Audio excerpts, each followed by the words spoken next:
The third generation of Skoda's Octavia has just been under the knife for a midlife facelift, and the VRS version is no different. We're taking a look at the most sporty version in the Octavia range.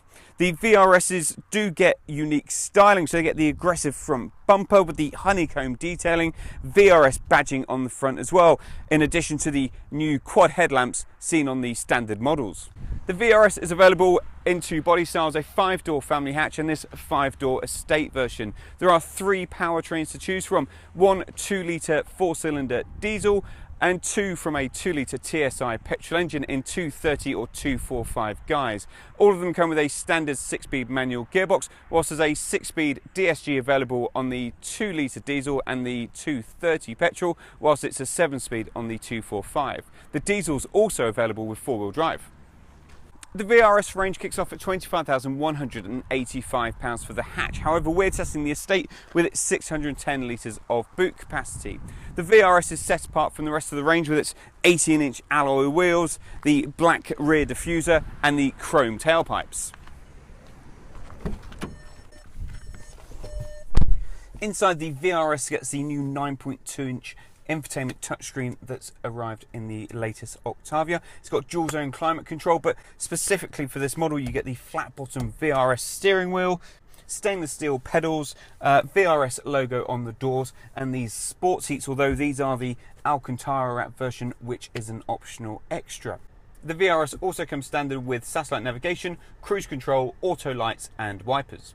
In here you've got a great view out. The seats adjust with the pump lever down the side, and then a rotary dial to adjust the backrest, and above that is a lever for the lumbar support. To adjust the steering wheel, lever down the side, and excellent tilt and reach adjustment. I've got plenty of headroom in the lowest position, and it's also super practical with a decent sized door bin, a little cubby down here, cubby ahead of the gear lever, a couple of cup holders in the middle, the adjustable armrest, sunglasses holder in the roof, and a decent sized glove box. Getting to the rear is helped by the large opening doors. The seats are firm, supportive, yet comfortable. The front sport seats don't impinge on any rear space, meaning leg and knee room is still tremendous, whilst headroom is very good. The door bin isn't the largest, neither is the small fold-out tray between the front seats, while the central fold-down armrest is well padded and has space for a couple of drinks. So all's pretty good, so let's get it on the road and see what it's like to drive.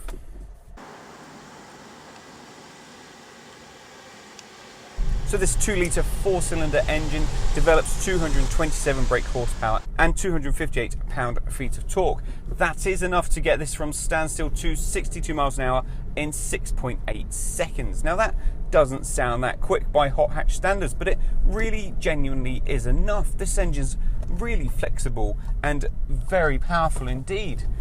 Max torque arrives at 1500 revs and max power at 4.7.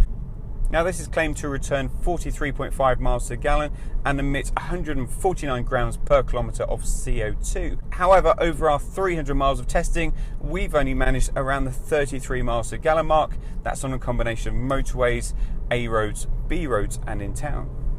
While it doesn't feel sluggish off the line, and it's not, once you get up to that power band, it seems to take off again and really kicks in. 3,000 revs, 4,000, and it seems to go again. It's a cracking engine.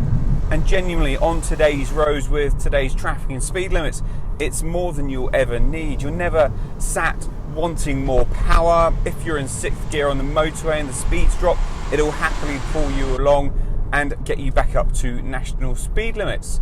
The only reason you're going to be chopping through the gears regularly is because you want to and you want to have a bit more fun, but it's genuinely not required to keep this thing moving. The 6-speed manual gearbox feels mechanical and robust. It's got an accurate throw to it. It's not the shortest and it doesn't make it ultimately flickable, but it's a decent gearbox and it's nice to use. The clutch is reasonably light, so heavy traffic is not so much of a problem. Now this has the big alloys and lowered suspension, so you might expect a firmer ride than actually it produces. There are a few bumps and scars that you feel through the body, but it's never uncomfortable. It's just a little bit jiggly on times because of that harder ride. That then translates into a great handling package. It's also like this car, the curb weight's around 1,367 kilograms. Feels eminently chuckable and very enjoyable, and you really trust it. There's no threat of it running wide, there's no understeer, it just grips in and turns and clings on to whatever corner and line you want. That takes me on to the steering, which is light, responsive and really accurate. Now there is a VRS button that will put it into VRS mode, and that firms up the steering, but for me it becomes less precise and a little bit duller in its performance. The damping setup on this is nigh on perfect. Any bumps and crests that you go over, it just settles it down brilliantly. There's no flex, there's no vertical movement, it just sits, squats and gets ready for the next corner. First time driving, it takes you a few moments to get used to the brakes. They are pretty strong and do react quickly, which is great if you're in a sporting hatch or estate like this. So it just takes you a moment or two to find that precision, so you're not performing an emergency stop every time you want to slow down. Overall refinement is excellent. The only thing I've noticed is on the motorway, on concrete roads, which is pretty rare, that there can be some quite loud tyre noise. That would be the only comment overall, really. There's a little bit of tyre noise, but you never have to raise your voice above normal conversation level.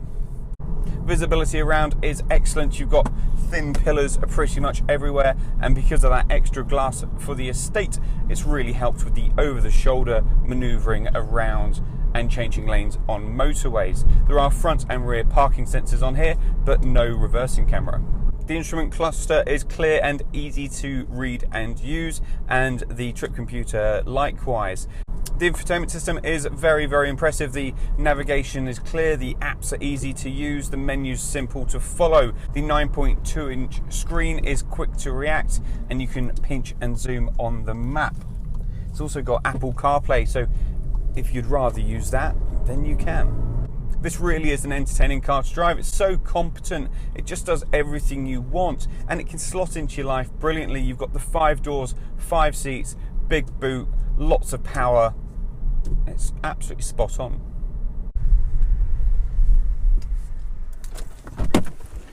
Well, for me, the VRS is absolutely epic. It drives brilliantly, it's got loads of performance, and to my eyes, it looks fantastic. It's also really well priced and equipped. Check out the website for the full review. Do subscribe to our channel for free, and thanks for watching.